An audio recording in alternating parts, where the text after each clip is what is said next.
Hello again, this is Tom from Tom's Heart. This is the third demonstration I'm going to do of the Tom's Heart application, which is powered by the Sidekick AI platform. It's a cardio convalescent personal advocate in your pocket, so it runs on your mobile device. It's a direct-to-patient cardio recovery platform, so it's giving you the knowledge, the science, the information, roadmaps to recovery, notifications, reminders, one place to store all of your medical records, all in one location, and an application called Tom's Heart.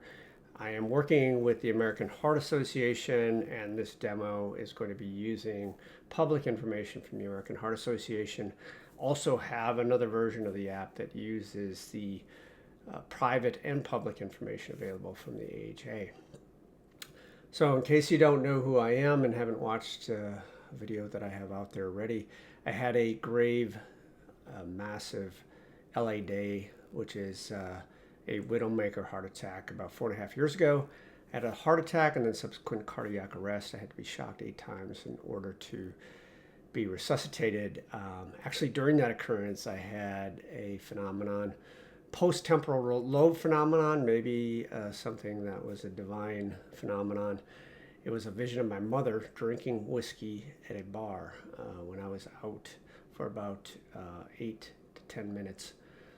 I was also told by the hospital when I was in the hospital after I was recovering that I had a lot of VTach, so I was on intravenous strips. And I was at one point told after a couple of days that they were going to roll the dice. And that was the exact words from the administrators at the hospital, that they were going to take me off the medicine that was controlling my VTach.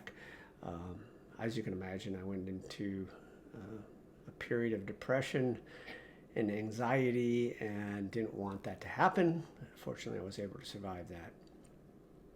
I was also experiencing a lot of latent chest pain, because a lot of times people ask me, like, what happened before you had the heart attack? And for 2 years, I actually did experience latent chest pains. I had a myriad of tests done, including EKGs, obviously, Xrays, MRIs, stress tests, swallowing tests, because I thought something was wrong with my throat. Unfortunately, because I was active and I was continuing to stay active, in fact, I was paddleboarding in the ocean, I was playing tennis, I was running, I was biking, I was mountain biking, and I was doing vigorous exercises, including 12-mile hikes up until I had the heart attack. In fact, several weeks before the heart attack, I think I did about a 16-mile hike.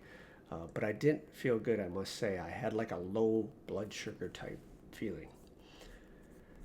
What I found fascinating recently is I read a CNBC article where Mark Cuban, the infamous entrepreneur and investor, talked about his condition that he has where he had ablations done. He had AFib, and typically that leads to ablations. And I'm just going to read this real quick because I think it touches on a lot of the things that Tom Hart is addressing in the application. So Mark Cuban says, I recently had this thing called AFib, or two-year fibrillation, and I had an ablation. So I had to track all these things I was doing, the drugs I was taking, and in the past you might have downloaded an app and marked things down, or maybe even done it on paper, said Mark Cuban. I just went to ChatGPT and I was like, I'm going to tell you when I take my medicine and when I do my workouts, and I want to record all that. If there's something there that I can write down, you think it's not right or I should be concerned about it, let me know. And this is a big component of the Tom's Heart application. So ability to query the system in a personalized manner based on your condition, where you are in recovery, and get responses around things like what's happening with an ablation, what does an ablation do, how to recover from an ablation, how can I avoid it in the future, the drugs that I'm taking, the medicines I'm taking, what does that mean to me, how long will I need to be on the medicines, etc. So we all have all these questions, right? And you want to make it so that your exercise, your regimens, your eating, your lifestyle, your approach to wellness is in that system, and that's what Tom's Heart is going to do. It's going to handle things like gamification. So Sort of like when you're playing a video game, they will give you 100% of your life at the beginning. And then if you sort of get wounded or you get injured or something happens, you're not eating, it will then take your percentage of your health down to say 80%. So the Tom's Heart will gamify and integrate in with things like Fitbit and Strava, all different kinds of applications to gather your exercise routines, to gather how you're eating, to gather whether maybe you're meditating. There's meditation applications out there. And then, sort of judge where you're at and how you're progressing. Today's demo that I'm going to do for you is around physical wellness. I did a subsequent videos on other things. I've done a video on reintegration, sort of a 100-day plan, how to get back. But this one, I'm going to ask some questions, about 10 questions around your physical wellness. So let's get started with that. I'm going to switch over to the chat bot, the demo of the AI solution. So here you can see it. And I'm just going to ask a series of questions and probably add a little commentary in as I go through. Hello, the question I have is around, all right, let me start over on that. I think I clicked the button twice here. I'm going to tap to talk. So what are follow-up tests or procedures that I should expect? I had this heart attack, like there's things like EKGs and echocardiograms and things like that. Can you give me an idea of the different tests that I may be undergoing?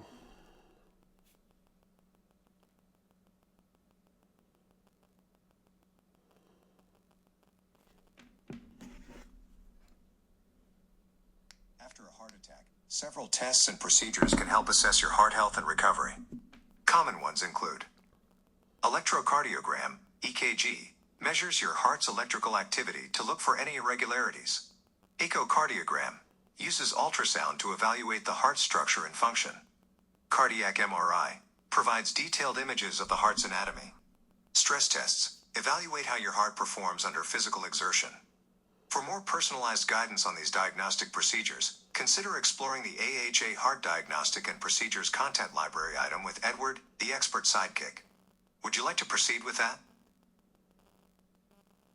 So what you heard there is Lucas, so my main sidekick, my main personal advocate, to talk about the AHA, the American Heart Association, and providing me some guidance around tests.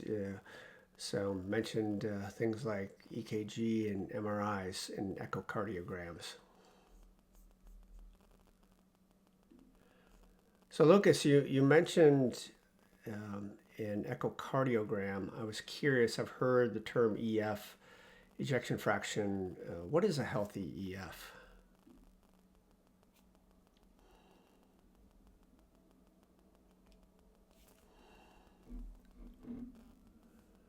A healthy ejection fraction, F, typically ranges from 50% to 70%. It measures the percentage of blood the heart's left ventricle pumps out with each contraction, indicating how well your heart is functioning. Would you like to learn more about how F relates to your heart health with Edward, the expert sidekick for physical health? So as you can see, Lucas is sort of the main overall. Think of it like as your general practitioner. And then there's specialists that can help you in certain areas. And that's why Lucas is sort of saying, hey, if you want to talk more about physical health, physical wellness, can guide you to another person. But I'm going to ask another question here.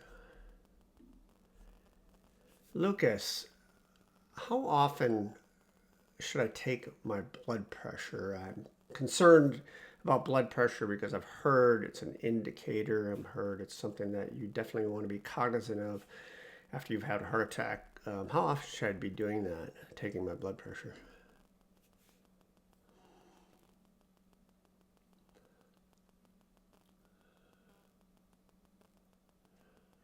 Monitoring your blood pressure regularly after a heart attack is important for managing your heart health. It's generally recommended to check it daily, or as advised by your healthcare provider, to keep track of any significant changes. For personalized advice, it's best to consult with your doctor, who can guide you on the frequency based on your specific situation. Would you like to explore more about blood pressure management with Edward, the expert sidekick on this topic? Lucas, I have a question about arrhythmic heartbeats. Like sometimes it seems like my heart is skipping a beat, missing a beat. I've been told that's fairly normal, like we all have incidences where your heart isn't necessarily beating like in perfect rhythm. But does this indicate I need a pacemaker or anything else that I should be aware of?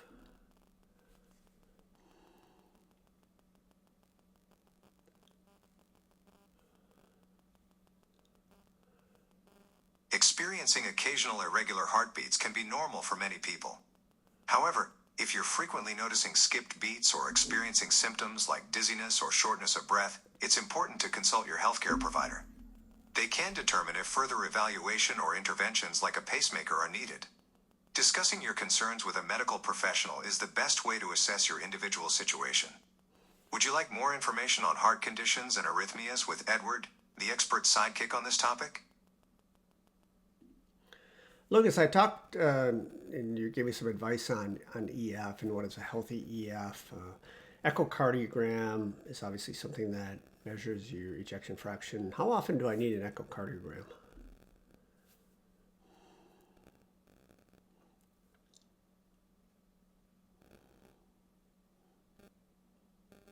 The frequency of echocardiograms depends on your specific health condition, how stable your heart function is, and your doctor's recommendations. Generally, your healthcare provider will determine the best schedule for your needs. Regular follow-ups can help monitor any changes to ensure your heart is functioning optimally. Would you like more detailed guidance on this from Edward, the expert sidekick for physical health? Lucas, how about CT scans of my heart and aorta? How often do I need potentially CT scans of my heart or aorta?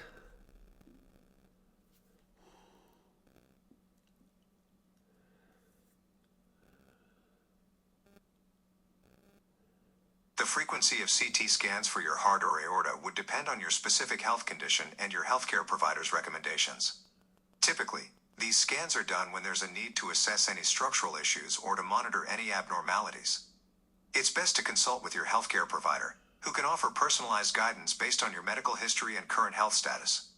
If you would like more information on the recommended diagnostic procedures, Edward, the expert sidekick for AHA heart diagnostic and procedures, is available to assist you. Would you like to connect with him? Lucas, I've heard about nuclear stress tests. What do these consist of, and should I get one?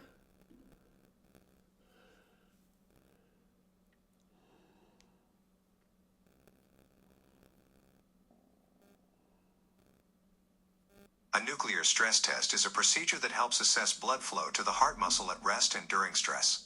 It involves administering a small amount of radioactive material to visualize the heart function through imaging. This test can help detect if there are areas of the heart that receive insufficient blood flow. Your doctor can determine if you need one based on your health condition and symptoms. Would you like me to connect you with Edward, the expert sidekick, to explore more about heart diagnostics? How about wearable devices? Like I wear a Fitbit device. Can these devices measure my EKG?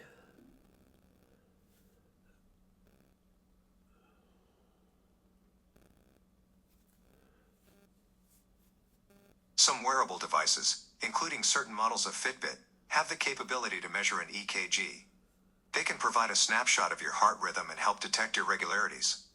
However, they shouldn't replace professional medical evaluations or devices. It's always a good idea to consult with your healthcare provider to interpret the results accurately and determine the best way to use these wearables in managing your heart health. Would you like more information on monitoring heart health? How about watches like Fitbit for monitoring my sleep and my heart rate? Is this something I should use?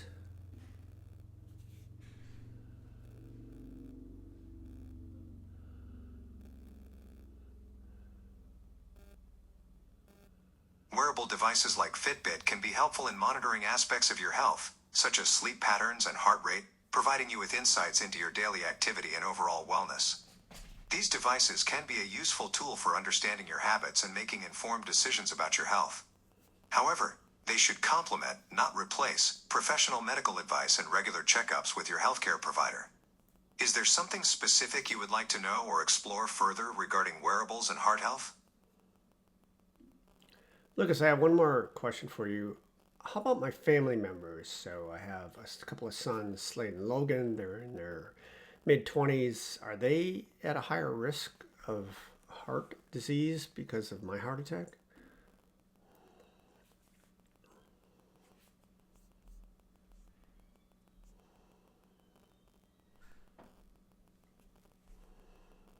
Genetics can play a role in heart disease risk, so it's possible that your sons might have a heightened risk.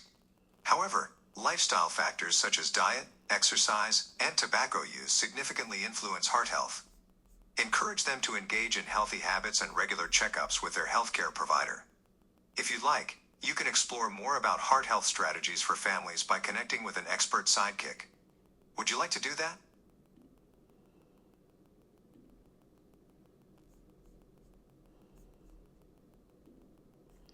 As you can see, the Sidekick platform, powered by American Heart Association public data, can answer a myriad of questions, a variety of questions across your physical wellness recovery. Can go into depth if you want to. I kept it fairly high level today. Like I said, this is powered by American Heart, HA, and Sidekick platform. I'm partnering with an organization called Champion the Challenges, which has been providing information and helping stroke patients for a long time to develop a heart and stroke application. We're working and have submitted or will be submitting an entry into the American Heart Association Care Plan Challenge for 2025 in September of this year. So that challenge will include, like I said, utilizing videos, infographics, audio, articles, care plans, assessments that are only available if you're partnering with the American Heart Association, which Champion the Challenges and Tom Hart is doing. Below, if you want to delve into some more videos around Tom's Heart, around links to my first and second videos, demos, around how not to have a heart attack video, which sort of takes you and chronicles my heart attack incident, as well as other resources are available down below. Thank you for spending some time with me today, and I look forward to talking to you again soon. Bye now.